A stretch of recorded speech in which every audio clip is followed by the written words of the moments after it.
Hoy tenemos a don José L. González. Muchísimas gracias. Yo solo voy a decir una cosa de él y como siempre le pedimos a nuestros invitados que sean ellos los que terminen de hablarnos de ellos. A veces no les gusta, pero yo creo que es mejor para que ustedes sepan por qué estamos hablando con don José González sobre eso. Él es presidente de una organización que tiene muchos años aquí, se llama Semilla. Él es de origen de Uruguay y tiene muchos años. Vivimos aquí muy cerca, vivimos en el mismo estado, pero bienvenido, don José, y por favor, cuéntemele a las personas que están con nosotros y a aquellos que lo oigan después, primero, ¿qué hace usted? Y ya después hablaremos del porqué del tema machismo y matriarcado. Y como no, gracias. Es un placer estar contigo, Guillermo, y con tus amigos, tus contactos, tus seguidores, hablando en términos de redes sociales. Yo soy un hombre mayor, como pueden ver, tengo 74 años y he vivido más de 50 años en los Estados Unidos. Emigré de mi país cuando era joven, tenía 19 años y pude vivir en Europa unos cuantos, pero la inmensa mayoría de mi vida la he pasado en estos Estados Unidos. Sin embargo, nunca he perdido el amor, el contacto e incluso el peso, el sentido de responsabilidad por mi propia patria, el Uruguay, y también por nuestra patria grande, nuestra América Morena, como algunos le llaman, o sea, Latinoamérica. Y por lo tanto, en los últimos 30 y pico de años, casi 40, he viajado profesionalmente a tiempo completo, me he dedicado a servir a líderes, especialmente líderes cristianos, gente de fe, pero no necesariamente pastores y gente de profesión eclesial, sino más bien laicos, profesionales, en todas las ramas de las profesiones de la sociedad, asistiéndolos, asesorándolos, animándolos especialmente y en unas cuantas ocasiones reuniéndolos internacionalmente en congresos internacionales para avanzar sus llamados, sus cometidos de una manera más profesional y también de una manera más consistente con nuestra fe compartida, la fe cristiana que compartimos. Esa ha sido mi trayectoria y en ese sentido me siento muy privilegiado de ser invitado como uno de los muchos amigos de Guillermo Pacheco a este conversatorio. Gracias, don José.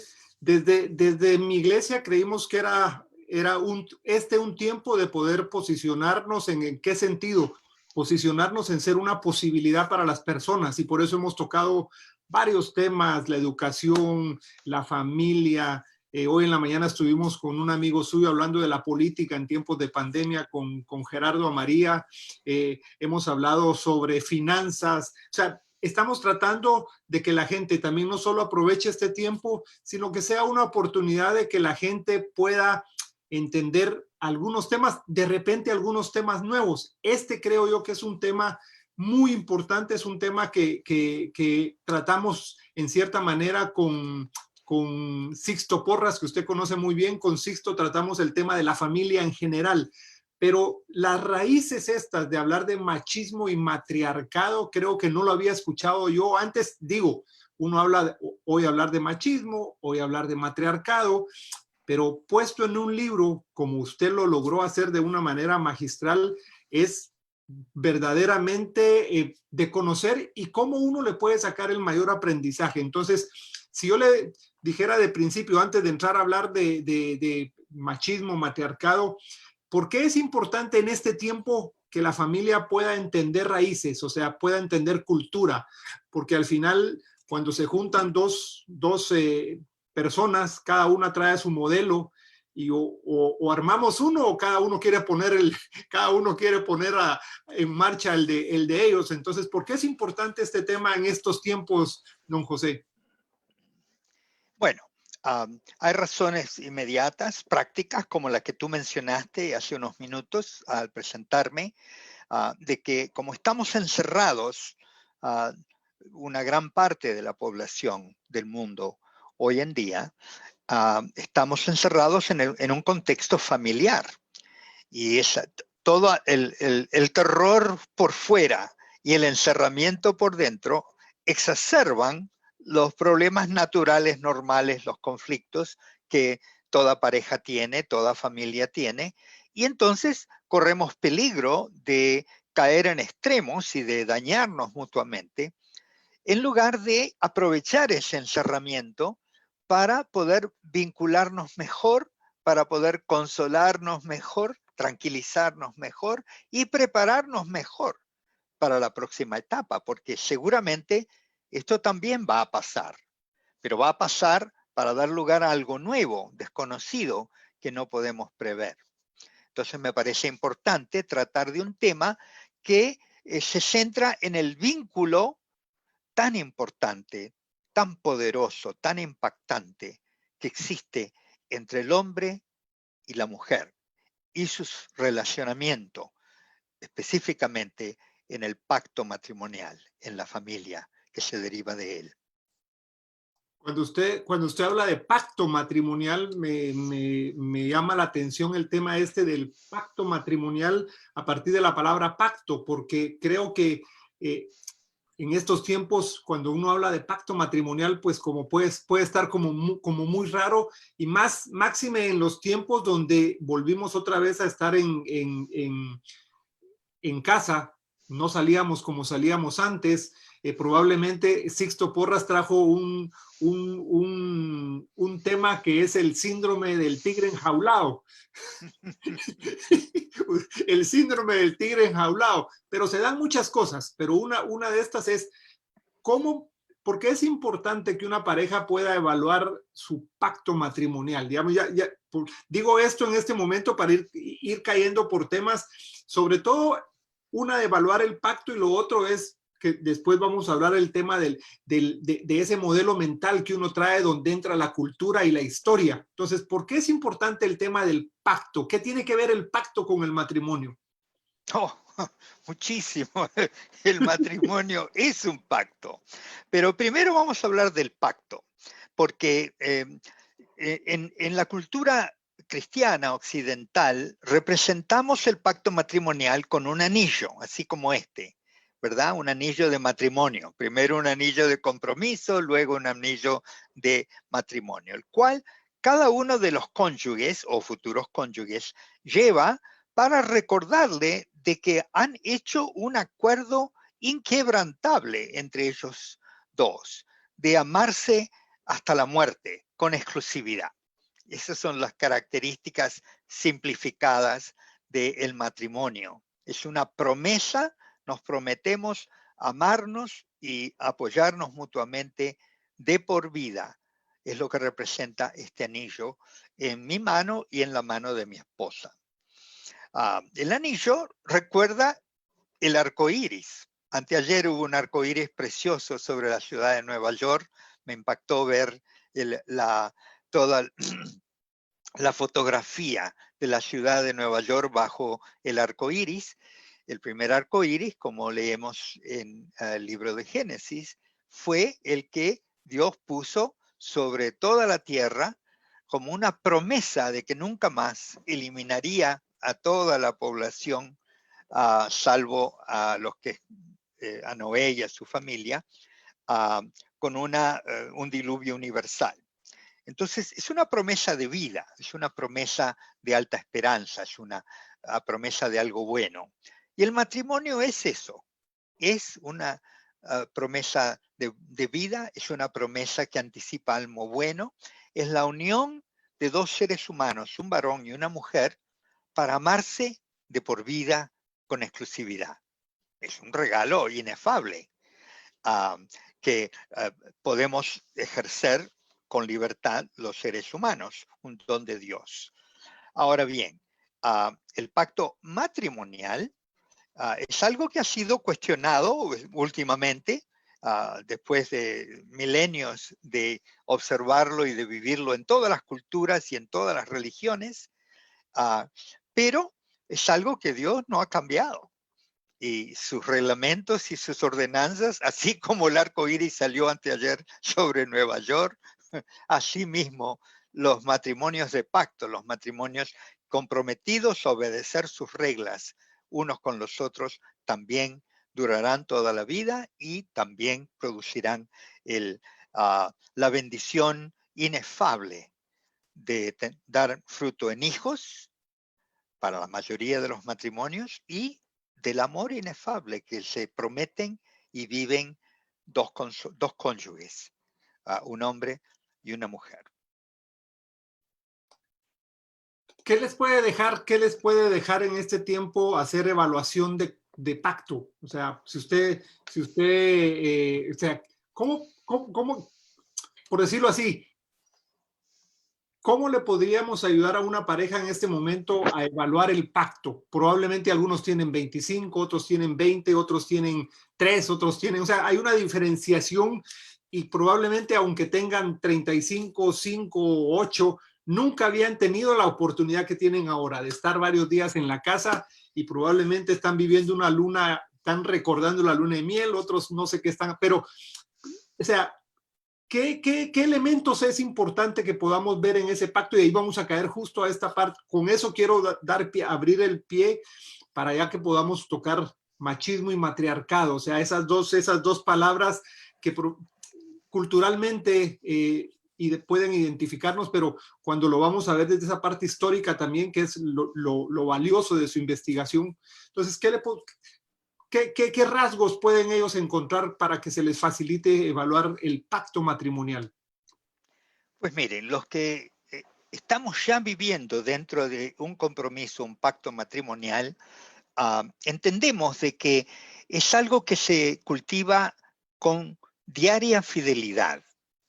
Me recuerda aquella canción española de hace unos años atrás, caminante no hay camino, se hace el camino al andar. Entonces el pacto es algo que vamos descubriendo cada día, viviendo en fidelidad exclusiva, el uno con el otro, y aprendiendo cómo amar, porque el amor es una escuela, es un aprendizaje, no es el mismo todos los días, no es el mismo en cada etapa de la vida, sino que lo vamos aprendiendo. ¿De quién lo vamos a aprender? Bueno, el mejor maestro es el amor mismo, con mayúscula. Dios que se declara, Dios es amor. Y también podemos aprender el amor de nuestros contemporáneos, mirando a nuestro entorno y viendo lo que es acertado, lo que es desacertado, lo que produce felicidad y lo que produce infelicidad. Lamentablemente, dentro de nosotros hay un gene, vamos a llamarle, en el sentido figurado. Genéticamente tenemos una tendencia al mal, tenemos un apetito por el mal. Y entonces, desde que somos pequeñitos, yo tengo nietos chiquitos y algunos no tan chiquitos, y pues he podido ver en su desarrollo, el de mis hijos y el de mis nietos, de que aún ese precioso bebé que apenas sabe caminar, se encamina hacia la maceta con la planta y la madre o el padre, previendo lo que va a pasar cuando esa tierra sea derramada y el niño descubra eso, le advierte, le dice no. Y el niño sigue caminando con la mano extendida, acercándose a hacer lo que le están prohibiendo, porque está en él, es en la naturaleza humana la desobediencia, a pesar de que es un precioso bebé.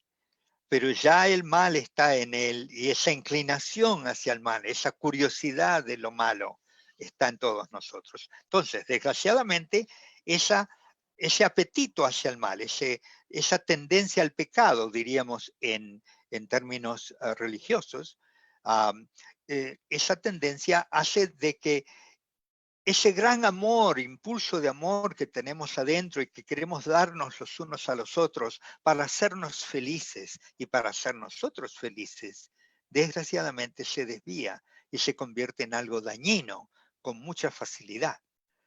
Y la víctima de eso son los cónyuges primero, pero también, desgraciadamente, sus hijos, forzados a vivir y a criarse y a aprender a vivir a manos de dos pecadores imperfectos, que son sus papás, que aún con las mejores intenciones, sin embargo, les causan daño, porque ellos mismos han sido dañados. No cabe duda que este es un tema de importancia para estos tiempos. Entonces, entremos a los temas machismo y matriarcado. ¿Qué lo lleva a usted, don José? Yo sé que usted después de venir un tiempo en un tema donde el Señor lo había usado muchísimo y donde nosotros lo estamos aprovechando por esa experiencia y toda esa visión que tienen las gentes que ayudó, pero el Señor lo mueve después al tema de familia.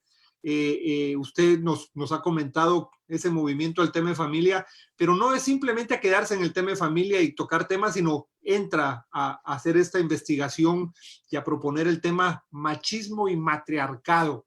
O sea, ¿qué lo lleva a usted a ese machismo y matriarcado y para que nos pueda empezar a explicar el por qué el machismo y matriarcado? Bueno, podría referirme a mi infancia. Yo me crié en un hogar triste, donde había mucha violencia, tanto física como emocional, y por tanto había mucho sufrimiento de parte de mis padres, que no se llevaban bien entre sí, y también de parte de mis hermanas y yo, como hijos de tal familia. O podría referirme a algo mucho más inmediato en cuanto al tema machismo y matriarcado, y es el hecho de que como cristiano yo me relaciono con Dios, oro, hablo con Él y escucho para ver qué me dice. Y en una de esas oraciones, tiempos con el Señor, sentí que Él me hacía una pregunta que a mí me impactó mucho. Me preguntó cuál sería el mensaje que yo más me arrepentiría de no haber dejado cuando Él me llame a su presencia. Y tuve que pensarlo de urgencia para dar una respuesta. Entonces busqué en el mismo corazón de Dios la mejor respuesta que podría yo darle a esa pregunta. Y esa respuesta es el título de este libro, que como ves dice Machismo y Matriarcado.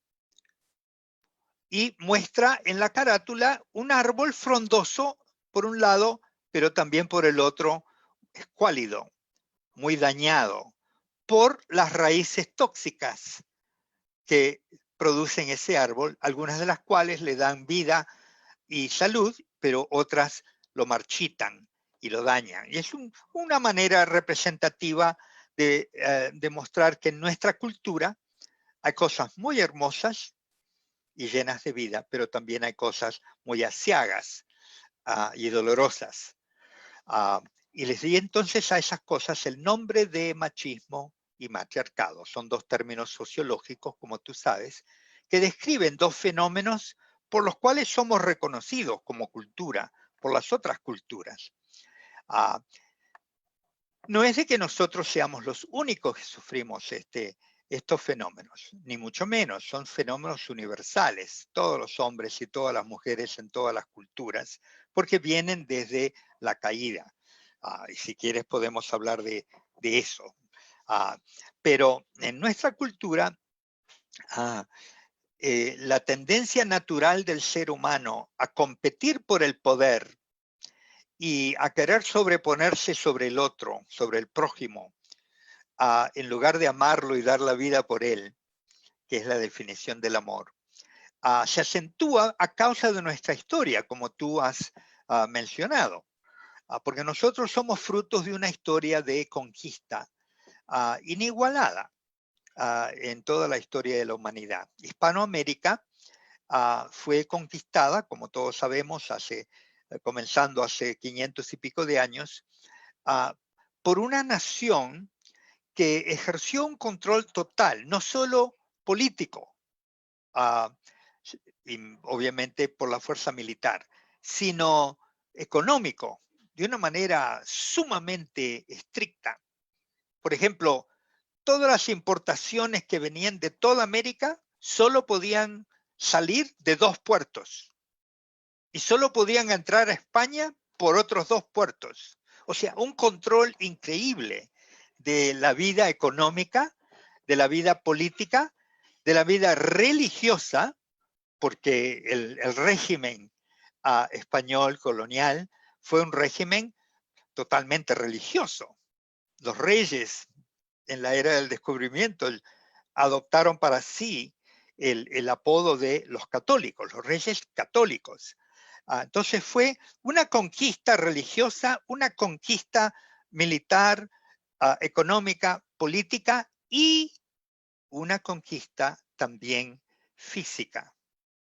Porque los varones españoles, que fueron los únicos que podían venir durante las primeras pocas décadas, las tempranas décadas de la conquista, se apoderaron de las mujeres que había, que eran indígenas.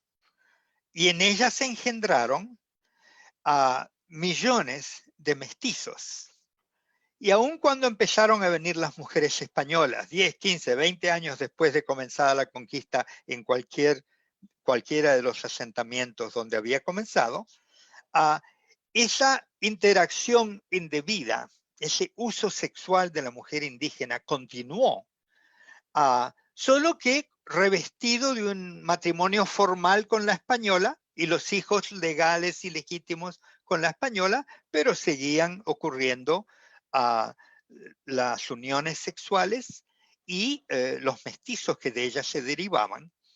De hecho, eso se convirtió en un patrón tan arraigado que aún en el día de hoy, más o menos la mitad de toda la gente que nace en América Latina nace fuera de pacto matrimonial.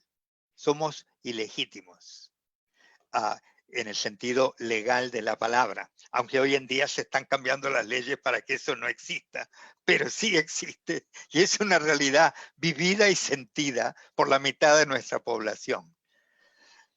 Wow, es un número grande. Usted digo, por eso esta parte histórica de datos es cuánto esto viene desde nuestra historia, o sea, cuánto esto se volvió cultural, cuánto esto requiere de que uno lo pueda saber para poderlo romper. Digo, si uno no lo rompe y uno no lo piensa, o sea, se vuelve cultural y lo vemos aquí en Estados Unidos.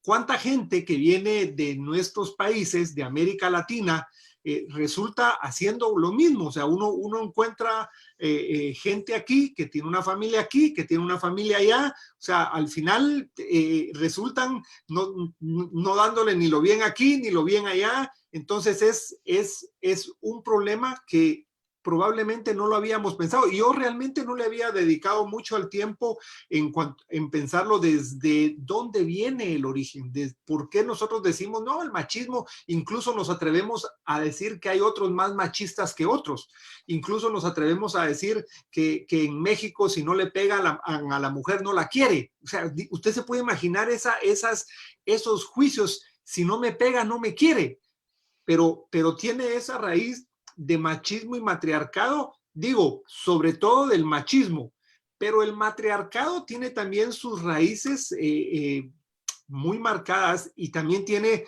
su propia influencia dañina, si se puede utilizar de ese sentido, al inverso. No sé si a la inversa, pero el matriarcado en poder también generar el mismo machismo o destruir la naturaleza misma del líder del hombre en la casa. ¿Cómo me explicaría usted mejor, que tal vez yo me estoy confundiendo a la gente, pero usted cómo explicaría mejor esa relación y el por qué, la importancia de entender el machismo y el matriarcado? Pues mira, el machismo se refiere al abuso de autoridad, el abuso de poder de parte del hombre en su relación con la mujer. Ese es, digamos, el sentido central del machismo. Tiene muchas implicaciones, porque ese mismo abuso de autoridad luego se multiplica y se repite en otros ámbitos. por ejemplo, el abuso doméstico, no solo de la mujer o la compañera, sino de los hijos, y luego más allá el abuso de las empleadas por el patrón, el acoso sexual, por ejemplo, el abuso de autoridad y de poder en la vida política y cívica, o sea, en todos los ámbitos de la vida humana, eso que se aprendió en la temprana infancia dentro del hogar se va multiplicando. Por otra parte, el matriarcado es la tendencia correspondiente, pero solo que en la mujer. Se podría decir de que es como un desquite, una revancha, una compensación por la opresión del machismo, pero en realidad los dos son simultáneos. En mi opinión, se complementan en lugar de contradecirse. Es como que cada cual se sale con la suya. El hombre saca el provecho que él está buscando, oprimiendo a la mujer, imponiéndose, obligándola, sujetándola involuntariamente incluso a un régimen de servicio a él y a sus hijos, pero por el otro lado, la mujer también se sale con la suya, porque ella se convierte en la influencia más grande sobre la vida de todos los que habitan ese hogar. Ella sienta la pauta de la cultura hogareña y establece relaciones de codependencia con todos los miembros del hogar, de tal manera que ella es realmente la ama de la casa, la dueña de la vida sentimental, emocional de los que viven en su casa. Ella usa otros instrumentos. El machismo usa la fuerza, la imposición, un liderazgo forzado y prepotente. El matriarcado usa la influencia, la grandísima influencia que necesariamente tiene, por ejemplo, toda madre sobre sus hijos. ¿Qué hijo no ama a su madre? ¿Cómo no la va a amar si ella se sacrificó enteramente por él, sacrificó 20 años de su vida para criarlo y prepararlo para el resto de la suya? Y ha literalmente dado su vida sirviendo, en el caso típico de la mayoría de las madres. Entonces, lo natural es que el amor del hijo compensa esa entrega total y se enlaza emocionalmente en un lazo insalubre, porque detrás de ese amor y de todo ese cariño, de todos esos mimos, vienen las condiciones. Ay del hijo que quiera casarse con una si su mamá no aprueba de ella. Porque crea un conflicto enorme entre dos mujeres. La madre que lo crió y se cree con derecho a opinar y a decidir cantidad de cosas sobre su vida, y la pretendiente o la pretendida que aspira a ser la dueña del corazón del hijo, pero definitivamente no lo puede ser, porque él se crió toda su vida y toda su infancia centrado en el amor de su madre. Entonces, a muchísimos de nosotros nos cuesta enormemente en nuestra cultura desligarnos de ese lazo de amor más allá de lo debido con nuestra madre para poder entregárselo a la que se ha entregado a nosotros por completo, que es nuestra esposa. ¿Te das cuenta? O sea que en la doble vía sigue, si uno no está pensándolo eso en el momento de fijar, por decirlo así, el modelo del matrimonio, es dañino en ambos lados, y puede ser que muchas veces esto resulte sin que uno se dé cuenta. Como uno no lo piensa, o de repente uno no lo quiere pensar, a veces también uno no lo quiere enfrentar, puede generar esa situación en que no nos demos cuenta de a la larga lo dañino que resulta y cómo estamos determinando, por ejemplo, el futuro mismo de nuestros hijos sin darnos cuenta. ¿Por qué? Porque al no enfrentarlo, el modelo que nuestros hijos pueden estar como oliendo es el que nosotros no quisiéramos que ellos, vuelvo, repito, sin darnos cuenta, fueran a plantar a ese hogar al que ellos van a formar. Entonces, digo esto porque hay temas como este que normalmente no le prestamos atención. O sea, ¿cómo hacer en este tiempo en que la familia está junta para ponerle atención? Digamos, nos damos cuenta que esto viene desde la conquista misma y el cómo culturalmente se vino metiendo de tal modo que ahora, o sea, en algunas sociedades es tan normal, no se mira mal, hasta ahora que estas nuevas generaciones de jóvenes pueden estar viendo desde otra perspectiva. Pero entonces en ese tema de ayudar a la pareja, ¿qué es lo que más tienen que fijarse? Si de repente el hombre no ha pensado, soy machista, o la mujer de veras estoy ejerciendo un matriarcado en casa. ¿Cómo poder? Yo sé que en ese, digo esto porque es para que nuestros oyentes puedan hablar. Cuando hicimos ese pequeño, pequeño, pero tan profundo estudio sobre este tema, pudimos ver en realidad muchos de los orígenes y caminos de esto. Pero ¿cómo podríamos ayudarle a las personas que están ahora o verán después grabado en YouTube este programa? Bueno, como tú y tu esposa constataron, una buena manera de comenzar es no mirarnos a nosotros mismos primero, sino comenzar a mirar hacia atrás a nuestros ancestros para constatar de qué manera estos patrones de machismo y de matriarcado, que se iniciaron el día en que Adán y Eva pecaron, y a través de toda la historia y en todas las culturas han tomado sus diferentes formas, pero continúan porque están arraigados en la naturaleza del ser humano. Dios dotó al hombre de autoridad y el pecado hace que el hombre la abuse. El abuso de la autoridad es endémico. Y Dios dotó a la mujer con la capacidad de dar la vida para que otro ser humano nazca, crezca y tenga éxito viviendo su propia vida. El amor. Y la tendencia pecaminosa de todos los seres humanos hace que en las mujeres eso resulte en una forma de control inconsciente, invisible, pero muy real. Y esas dos tendencias, la de controlar al otro por, digamos, la prepotencia de la fuerza, en el caso del varón, o por la influencia manipuladora, en el caso de la mujer, causan conflictos, no solo entre ellos, sino en todas las generaciones que de ellos se derivan. Entonces, es bueno que comencemos mirando hacia atrás.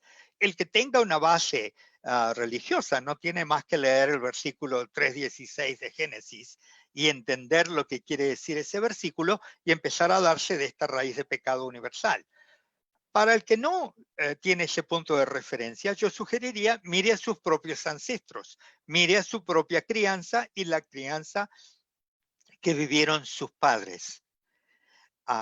En el testimonio de esos hogares al cual nosotros podemos tener acceso, entrevistando, recordando, tomando notas, empezamos a tener la materia prima con la cual manejar un diálogo, que es la solución que tú pides. Es un diálogo sincero, honesto, transparente entre los cónyuges, el hombre y la mujer, analizando su propia crianza, la crianza de sus propios padres y viendo cómo esas influencias comenzaron y luego viendo cómo esas influencias han afectado su propia relación entre ellos como matrimonio y tratando de discernir la influencia que esos patrones están teniendo o ya tuvieron sobre los hijos que criaron juntos. Es entonces una buena manera de ver la manera como se está criando a los hijos y la manera como sutilmente uno puede estar influenciando a los mismos hijos. Y es cierto, como usted mismo lo decía, probablemente nos están viendo gente que no se considera cristianos, que simplemente no van a una iglesia, pero que también este tema les afecta. O sea, no necesariamente, sí, aunque los fundamentos que don José en su libro puede plantear tienen unas raíces bíblicas muy fuertes, pero este es un tema, el machismo y matriarcado es un tema que va a afectar a cualquier pareja, no importa su creencia religiosa, pongámoslo de esa manera, no importa su creencia religiosa. Ahora quiero centrarme en la creencia religiosa. Nosotros que creemos en la palabra de Dios, y usted ya lo dijo, 3:16, o sea, pero ¿qué otro fundamento desde la palabra de Dios, don José, le pudiéramos decirle a aquellos que sí creen en Dios, que sí creen en la palabra de Dios, para que puedan tener un marco, un fundamento para evaluar este tema? Y mira, yo sugeriría entonces el capítulo anterior, el capítulo 2 de Génesis, donde hay un anuncio muy interesante de parte de Dios, que acaba de crear a la primera mujer formada de la costilla o sea, del mismo material del cual formó al hombre, tomada del hombre, se la presenta. Yo me imagino qué momento tan romántico y fantástico tiene que haber sido aquel para esos dos.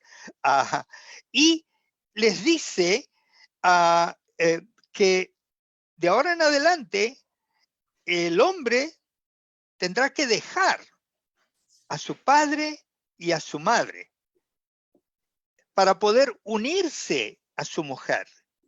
Y que su unión va a ser tan total, tan completa, que llegarán a ser una sola carne. De hecho, cuando Jesús cita este versículo, le añade, dice, ya no serán más dos, sino una sola carne.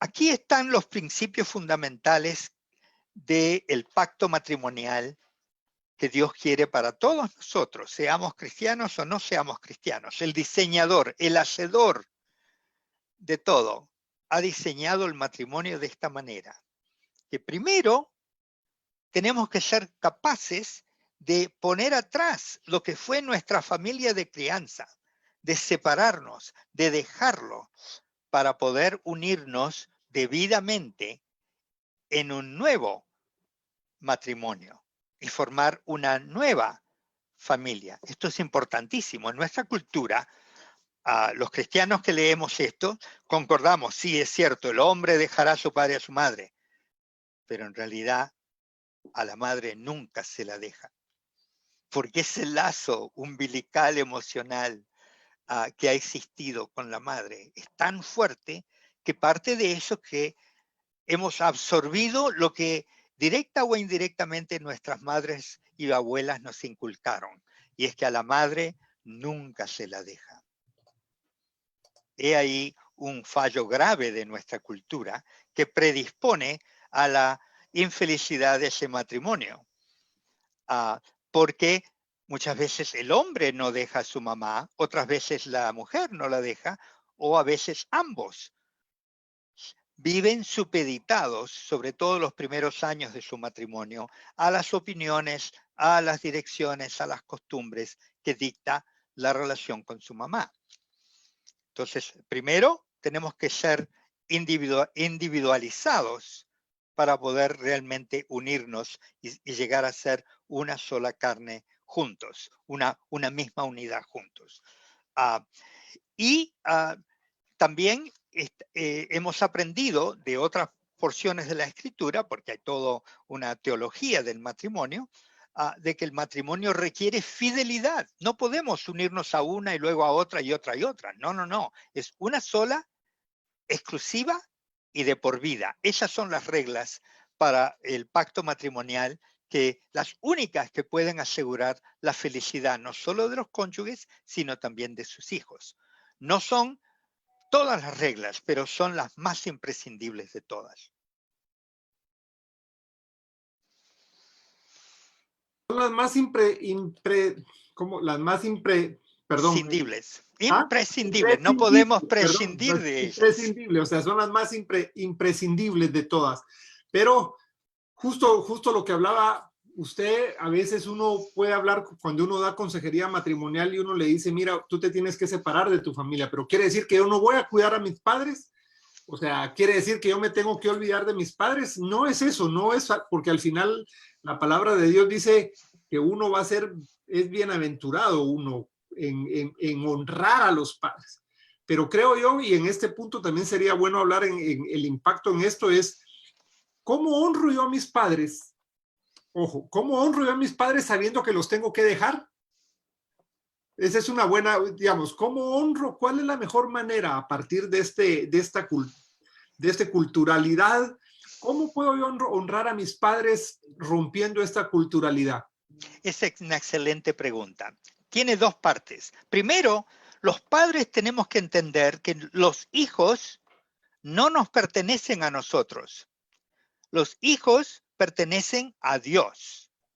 Él nos da los hijos y no nos lo da para que nosotros nos quedemos con ellas, sino para que nosotros los amemos y se los criemos para Él, para que se vayan a servirlo a Él, no a nosotros.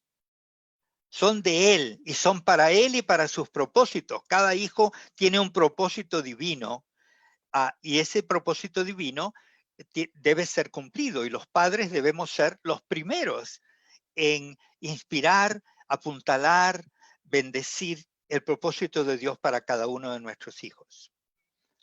El otro lado de la medalla es como hijos.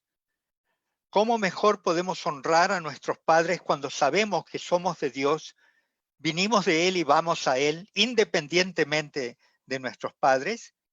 Pues aprovechando todas las enseñanzas, toda la disciplina, todo el amor y toda esa inversión enorme que hace cada padre y cada madre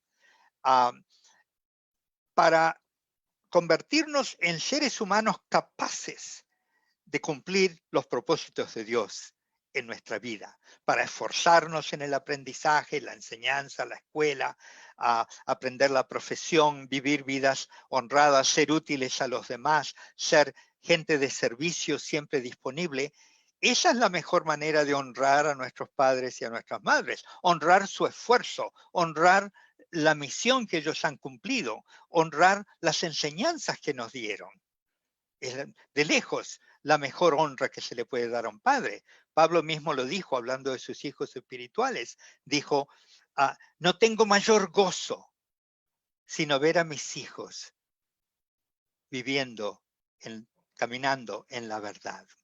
Esa es la mejor manera de honrar a nuestros padres solteros y casados.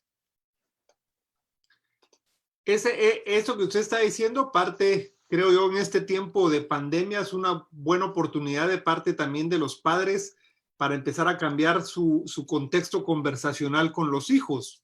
Digo esto porque al final el diseño de futuro parte de contextos conversacionales. Es qué es lo que hablo yo con mi pareja, qué es lo que hablo yo con mis hijos. Y en este tiempo creo que nunca antes podíamos haber estado tan cerca de entender esto y de la importancia que tiene, porque estos son tiempos justamente de romper lógicas. Ya el mismo COVID-19 nos hizo romper hábitos y costumbres que traíamos, porque un hábito, dicen los expertos, se forma en 21 días. Nos rompió todo, se rompió todo. O sea, lo que veníamos haciendo se rompió todo. Por mucho algunos trabajáramos en casa, los que más están sintiendo esto son los que salían, más aún aquellos que lamentablemente se quedaron sin trabajo en este proceso, pero al final se rompió. O sea, estamos viviendo una lógica nueva, una lógica pandémica, por decirlo así, una lógica virológica, una lógica de encierro, una lógica de tigre enjaulado, una lógica de hijos que son unos monos que ya no saben de dónde agarrarse. Digo esto porque nos estamos haciendo otros hábitos y otras costumbres, entendiendo que cuando esto acabe vamos a tener que tomar otros nuevos hábitos y otras costumbres, porque esto es temporal. El COVID-19 no es el fin, es temporal. El proceso de estar en cuarentena, limitados a salir, es temporal. Pero entonces, si estos son tiempos en que agarramos nuevos hábitos, pensando nosotros puede ser un buen tiempo para que temas como este, machismo y matriarcado, pueda ser tratado, y entonces es primero evaluar mi historia, como decía don José. O sea, ¿cómo puedo evaluar mi historia si somos cristianos a la luz de la palabra de Dios? Y contrastar la palabra de Dios con mi historia. O sea, yo contrasto la palabra de Dios con lo que históricamente el modelo wow.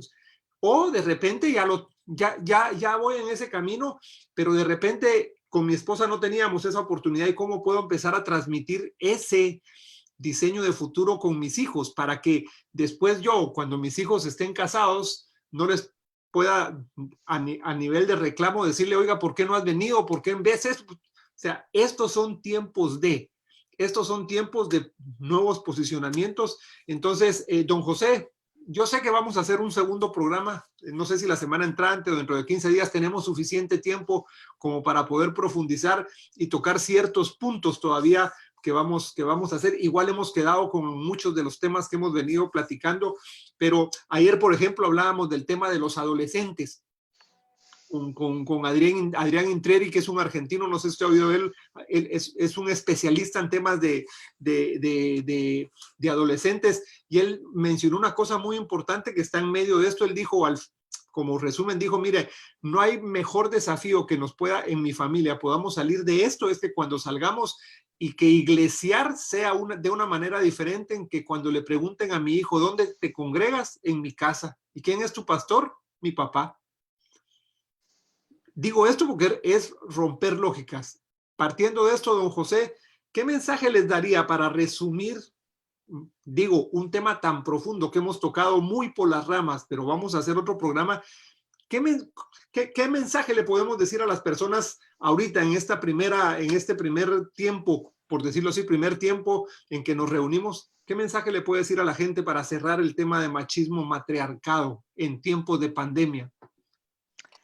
Bueno, eso de en tiempos de pandemia es algo que no he abordado en esta ocasión todavía, pero en los pocos minutos que nos quedan, diría yo que en tiempos de pandemia es como si fuera un eufemismo para decir entendiendo los tiempos, porque como cristianos estamos oyendo el eco de la palabra de Dios, de que tenemos que entender los tiempos de Dios, el calendario divino. Y esta pandemia ciertamente es un llamado universal a toda la humanidad, simultáneamente, a recapacitar, a reflexionar. El encierro nos da una oportunidad de oro para poner en orden nuestra vida, poner en regla nuestro corazón, abrazar el pacto del cual hemos hecho, de que somos parte, y a trabajar juntos en esta unidad sagrada, principal, fundamental de la sociedad humana, que es la familia.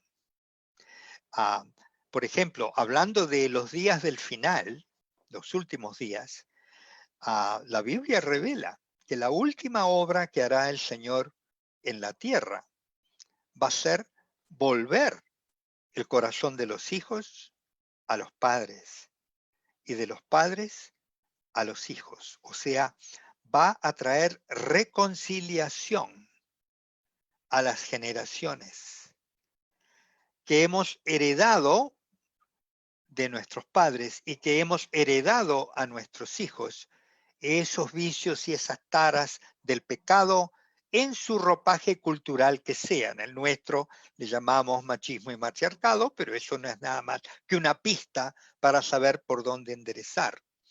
Si ustedes que me están oyendo en este conversatorio no lo han hecho todavía, aprovechen este tiempo de encerramiento que todavía nos queda para dejar que Dios obre esa reconciliación en ustedes como cónyuges y en ustedes como generaciones.